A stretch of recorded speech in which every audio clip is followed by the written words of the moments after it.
Assalamualaikum warahmatullahi wabarakatuh. Anak-anakku sekalian yang saya cintai, yang saya sayangi, marilah pertemuan selanjutnya, yaitu mata pelajaran Aqidah Akhlak kelas 7. Mari awali pertemuan kali ini dengan bacaan basmalah bersama. Bismillahirrahmanirrahim.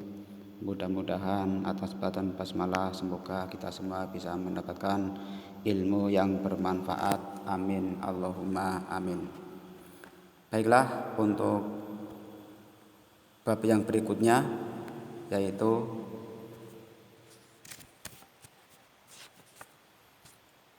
bab 2, sifat-sifat Allah dan pembagiannya.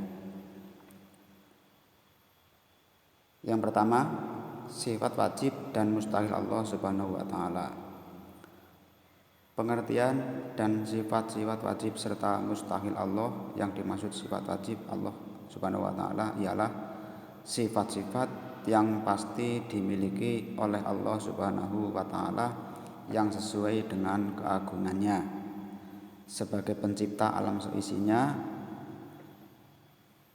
Sedangkan sifat mustahil Allah adalah kebalikan dari sifat wajib Allah, yaitu sifat yang tidak mungkin ada dan tidak layak disandarkan pada zatnya sebagai pencipta alam semesta. Jadi secara mudah, sifat wajib itu sifat yang harus dimiliki oleh Allah Subhanahu wa taala. Nah, di samping ada sifat wajib Allah, itu ada sifat mustahil. Nah, mustahilnya itu kebalikan dari sifat wajib. Sifat mustahil itu yaitu sifat yang tidak mungkin dimiliki oleh Allah Subhanahu wa taala. Kemudian yang ketiga, sifat jaiz. Sifat jaiz itu sifat yang dimiliki oleh Allah, yang intinya mungkin Allah itu berkehendak untuk menciptakan alam ini seisinya, dan mungkin tidak menciptakan alam ini seisinya.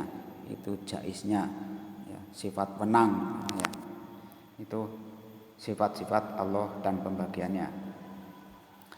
Berikutnya, sifat-sifat wajib Allah Subhanahu wa taala sebagai berikut. Yang pertama, wujud. Wujud artinya ada. Adanya Allah SWT dapat dibuktikan dengan adanya alam ini. Jadi kita membuktikan bahwa adanya Allah itu adalah buktinya ada yang diciptakan, adanya alam semesta seisinya, itu merupakan ciptaan Allah, sehingga dikatakan bahwa Allah itu ada ya. Yang kedua adalah qidam. Qidam artinya terdahulu. Terdahulu, qidam itu tidak ada yang mendahului kecuali Allah Subhanahu wa taala. Akal sehat mengatakan bahwa tukang kayu lebih dahulu ada daripada meja yang dibuatnya. Ketika meja dibuat, berarti harus ada tukang kayu. Kemudian gedung, membuat gedung itu juga ada yang membuat. Gedungnya ada, pasti yang membuat ada ya, itu contohnya. Kemudian sifat wajib Allah yang ketiga adalah baqo. Baqo artinya kekal. Jadi kalian mengetahui baqo kekal, Allah Subhanahu wa taala akan kekal selamanya dan dia tidak akan pernah mati. Jadi selama-lamanya. Bahasa Arabnya abadan-abadan ya. Selama-lamanya kekal dan tidak akan rusak. Baik, sifat wajib berikutnya yang keempat adalah mukhalafatu lil hawadisi. Artinya berbeda dengan makhluk. Jadi Allah itu berbeda dengan makhluk ya. Contoh, kalau makhluk itu menyerupai sesuatu, tapi kalau Allah itu tidak menyerupai sesuatu. Jadi tidak bisa dilihat dengan mata kepala. Allah SWT memiliki sifat yang sempurna dan istimewa. Ya. Jadi sifatnya adalah istimewa dan sempurna. Makanya tidak ada yang menyamainya. Ya. Jadi dikatakan berbeda dengan makhluk. Sifat Allah SWT berbeda dengan sifat makhluknya. Ya. Jadi kalau makhluknya lemah, contohnya Allah itu tidak mungkin lemah. Makhluknya bodoh, Allah itu pandai, ya, seperti itu dan seterusnya. Ya. Itu sifat wajib bagi Allah yang keempat. Yang kelima, qiyamuhu binafsihi, artinya berdiri sendiri. Berdiri sendiri ketika Allah menciptakan dunia itu tidak dengan bantuan siapapun. Jadi berdiri sendiri diciptakan oleh Allah sendiri. Jadi tidak mencari teman, mencari bantuan orang lain, itu tidak.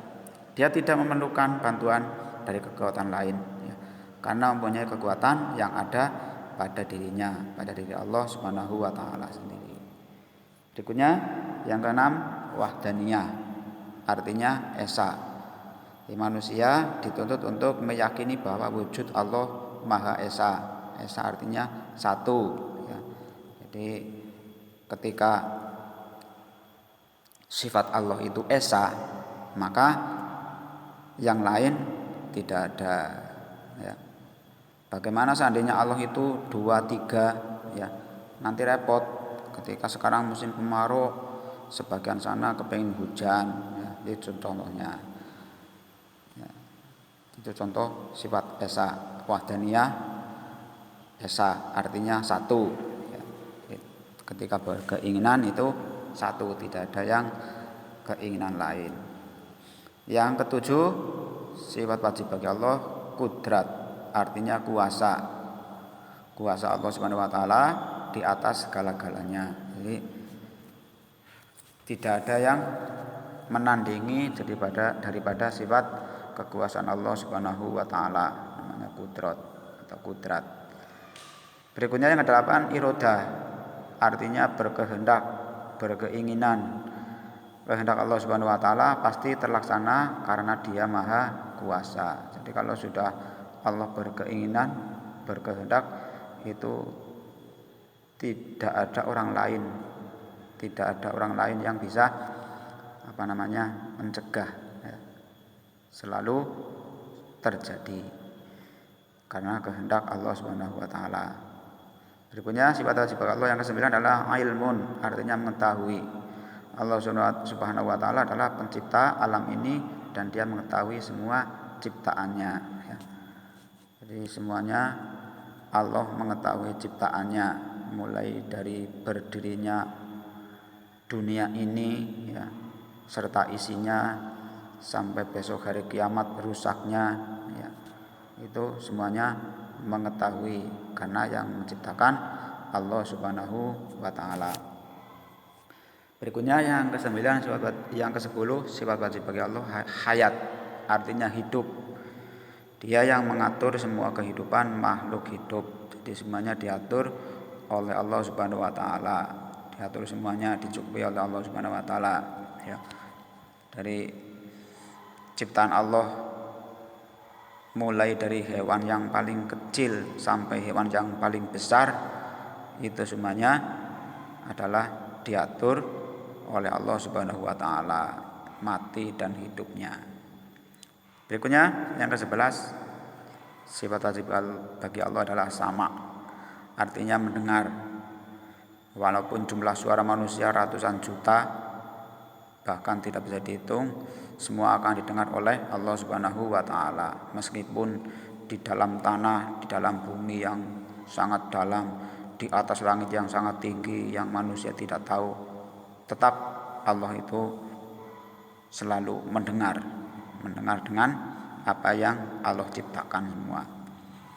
Berikutnya yang ke-12, sifat wajib bagi Allah adalah basor. Basor artinya melihat. Penglihatan Allah tidak ada batasnya, ya. Jadi mulai dari langit ke-7, bumi ke bawah 7, ya, itu semuanya isinya itu selalu dilihat oleh Allah Subhanahu wa taala, karena Allah Maha melihat. Jadi manusia mengatakan rahasia-rahasia, Allah selalu melihat, ya. Berikutnya adalah sifat wajib bagi Allah yang ke-13, kalam, artinya berfirman. Kalam berarti Allah Subhanahu wa taala berbicara melalui firman-Nya yang berupa wahyu, ya. Itu jadi Allah selalu berfirman, ya. Apalagi di situ dalam Al-Qur'an semuanya itu merupakan daripada firman Allah, ya. Firman Allah yang tertulis, firman Allah yang tersirat, firman Allah yang gaib, ya. Itu semuanya adalah merupakan kalam, ya. Ya, firman Allah Subhanahu wa taala. Berikutnya yang ke-14 sifat wajibnya adalah qadiran, artinya yang maha kuasa. Sesungguhnya Allah zat yang maha kuasa atas segala sesuatu. Jadi kuasa, ya. Kuasa yang karena semua yang menciptakan hanyalah Allah Subhanahu wa taala, sehingga dikatakan maha kuasa, qadiran. Berikutnya sifat wajib bagi Allah yang ke-15 adalah muridan, artinya yang maha berkehendak, berkeinginan. Sesungguhnya Allah zat yang maha berkehendak atas segala sesuatu, ya. Jadi keinginan Allah itu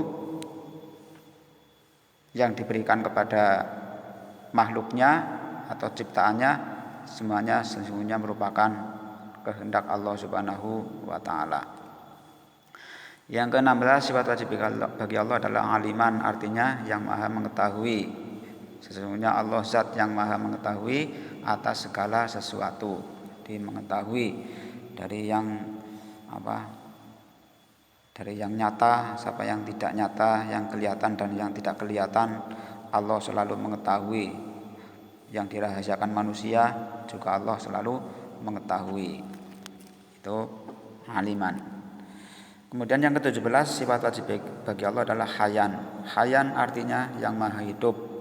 Sesungguhnya Allah zat yang maha hidup, hidup selamanya dan tidak akan mati. Jadi dikatakan tadi di depan, Allah itu selalu hidup dan tidak pernah mati selama-lamanya, abadan-abadan, ya. Ya. Berikutnya yang ke-18 sifat wajib bagi Allah adalah sami'an. Sami'an artinya maha mendengar, jadi mendengar semua permintaan makhluknya, ya. Dari yang paling kecil sampai yang paling besar mendengarkan, ya. Dari hewan semut, ya, yang paling kecil lagi apa, ya, ya atom yang seperti bentuk atom, ya, seperti sekarang musim corona, ya, corona itu adalah dari hewan yang paling kecil, bakteri-bakteri kecil yang tidak kasat mata, itu semuanya merupakan ciptaan Allah, ya. Jadi yang mengetahui itu Allah sendiri, bisa melihat, ya, melihat serta mendengar daripada ciptaannya.